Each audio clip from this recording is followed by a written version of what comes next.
अपशिष्ट जल की कहानी भाग 2।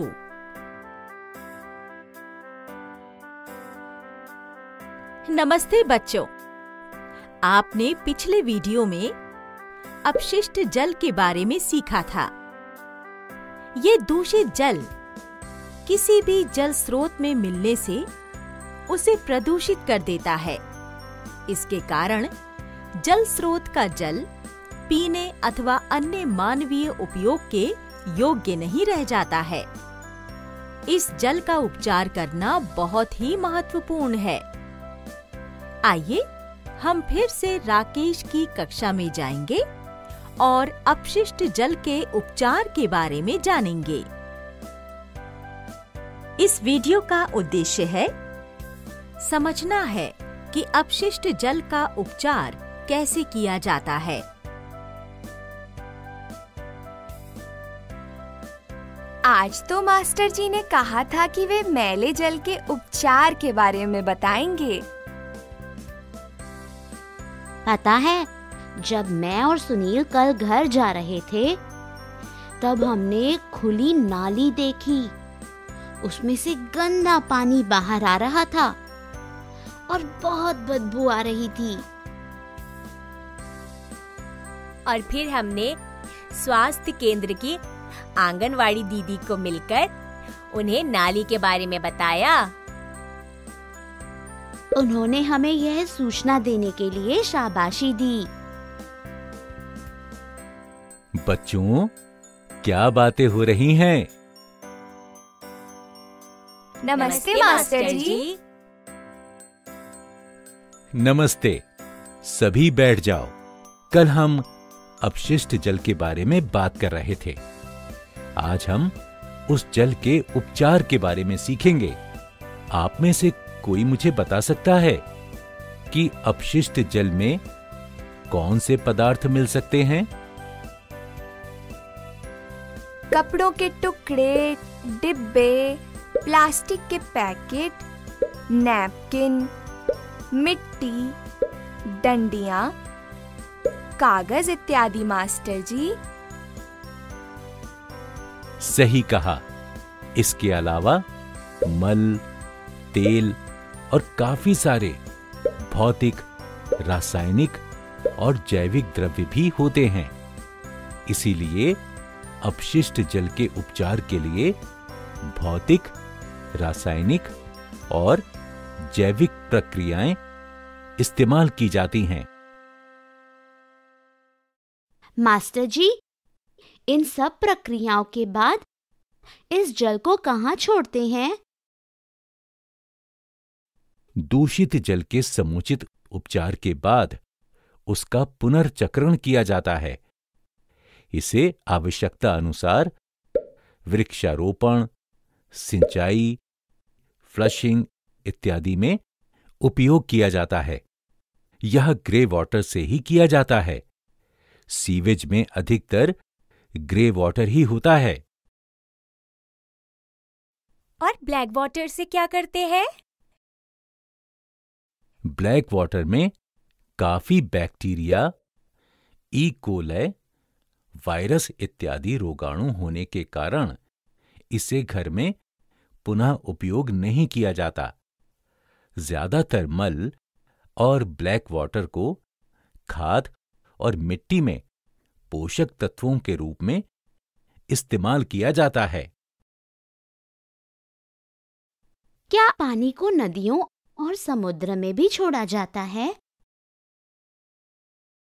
उपचार किया गया पानी नदियों और समुद्र में भी छोड़ा जाता है। इस तरह से उपचारित जल में काफी कम मात्रा में कार्बनिक पदार्थ और निलंबित तत्व रहते हैं। प्राकृतिक प्रक्रम से ये साफ हो जाते हैं और काफी बार पानी में क्लोरीन तथा ओजोन मिलाया जाता है। इनसे पानी रोगाणु मुक्त हो जाता है। बच्चों, पानी प्राकृतिक रूप से नदियों में भी स्वच्छ हो जाता है। ये कैसे संभव है? मास्टर जी, इसका मतलब ये है कि उपचार के बिना जल को हमें नदियों, समुद्रों में नहीं छोड़ना चाहिए। सही कहा। यह कानूनन अपराध है।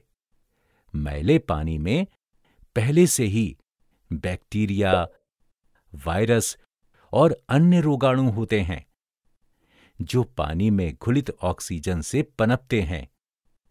इससे पानी में ऑक्सीजन का स्तर कम होता है और पानी के जलीय जीव जंतु मर जाते हैं।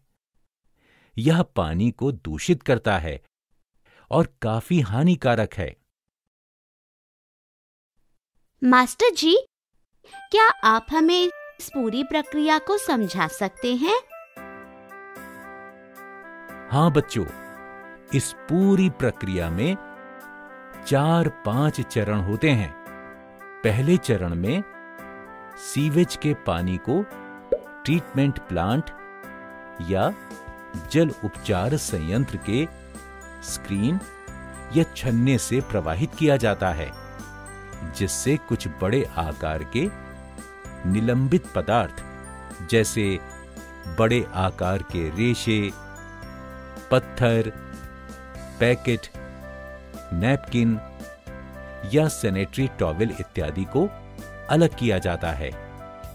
इस तरह छनन की प्रक्रिया से लगभग 60% निलंबित कण अलग हो जाते हैं। हाँ, और इसीलिए हमें इन सभी चीजों को पानी में नहीं डालना चाहिए। सही कहा।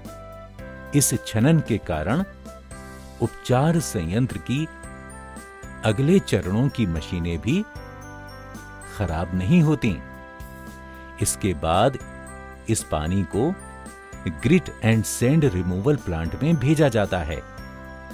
यहां पर रेत, अंडे के छिलके, हड्डियों के टुकड़े इत्यादि को अलग किया जाता है। इतनी बड़ी प्रक्रिया है। छनन के उपरांत दूषित जल को एक बड़े टैंक में अवसादन के लिए रखा जाता है, जिसमें लगभग 5 मीटर गहरे बड़े टैंक में दूषित जल को स्थिर रखा जाता है। दूषित जल में उपस्थित भारी कण नीचे बैठ जाते हैं तथा ऊपर का अपेक्षाकृत साफ जल आगे उपचार के लिए ले जाया जाता है। इस टैंक में दूषित जल को कम से कम 2 से 6 घंटे तक रखा जाता है। फ्लोटेशन की प्रक्रिया से इस तेल, फैट, ग्रीस को निकाला जाता है। यहां तक प्राथमिक उपचार खत्म हो जाता है। पानी तो ज्यादातर साफ हो गया है। हाँ बच्चों, अभी द्वितीय उपचार के लिए पानी एक एरेशन टैंक में जाता है।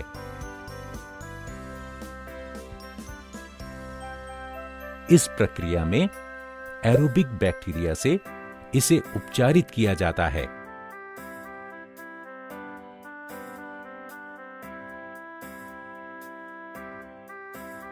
एरोबिक बैक्टीरिया पानी में कार्बनिक पदार्थों का अपघटन कर देते हैं। बैक्टीरिया इस अपघटित पदार्थ को भोज्य के रूप में ग्रहण कर समाप्त कर देते हैं। तो क्या इसका मतलब बैक्टीरिया हमारे लिए उपयोगी है? हाँ, इस प्रक्रिया से काफी हद तक पानी साफ हो जाता है। यहां से पानी सेकेंडरी क्लैरिफायर में जाता है।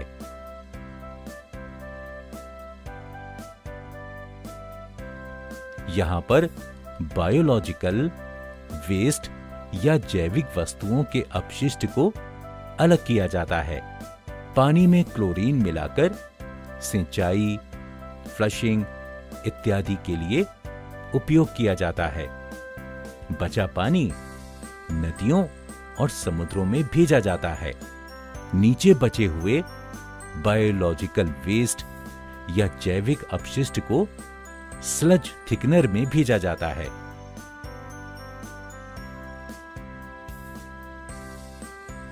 यहां एनारोबिक जीवाणु ऑक्सीजन की गैर मौजूदगी में थिक स्लज या ठोस जैविक कचरे को गैस में बदल देते हैं।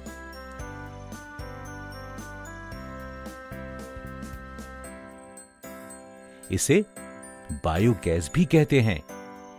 बहुत सूखा हुआ स्लज खाद के रूप में इस्तेमाल किया जाता है। मास्टर जी, यह इतनी लंबी प्रक्रिया है। हमें ध्यान रखना चाहिए कि कचरे को नाले में या किसी जल स्रोत में नहीं डालें। अच्छी तरह से समझाने के लिए धन्यवाद। धन्यवाद मास्टर जी। बच्चों, इस वीडियो में आपने जल उपचार के बारे में सीखा। अगले वीडियो में आप स्वच्छता के बारे में जानेंगे। फिर मिलेंगे।